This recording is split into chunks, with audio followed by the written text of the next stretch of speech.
very early on. This is, okay, it shouldn't be lost on people that at the very moment that you have an open revolt against the Chinese Communist Party, because people do not understand that Tiananmen is much bigger than Tiananmen Square. You had a country in a moment, right, around that lead up into the late May and early June, that was in open revolt against a dictatorial system that had been imposed upon that in every major city. Now, Beijing, and right there by the Forbidden City, I mean, that is sacred ground for the CCP because they're an imperial dynasty. And what you can't have is the peasants overthrown right there.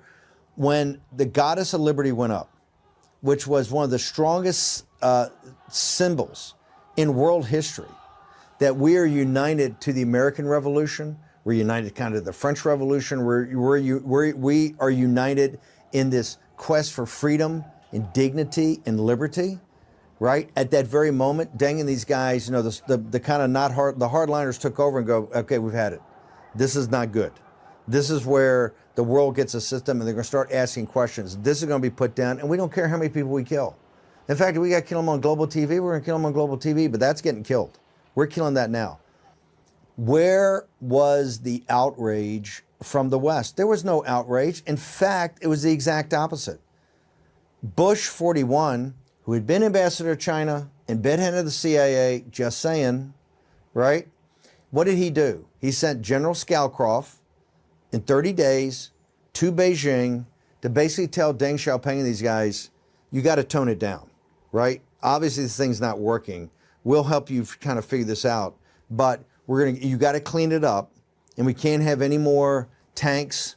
And what we're going to do is get you in the World Trade Organization and get you in the most favored nation. And we're going to make you from a backward agricultural developing nation.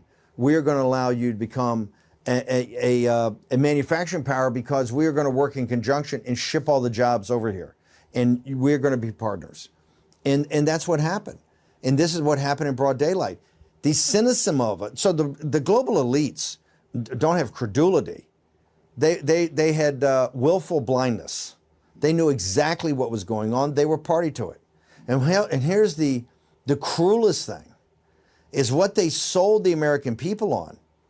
The reason to accept this, because the American people have always had this bond with the Chinese people back from the 17th and 18th century, right? I remember as a kid in Catholic school, you know, giving to the orphanages in China, right, to help the young Chinese. Always had a strong bond with the American people. As a young kid in Virginia, I always wanted to go to China from the very early ages, right? Kind of the mystery of China and the beauty of China and how, you know, how magnificent it was.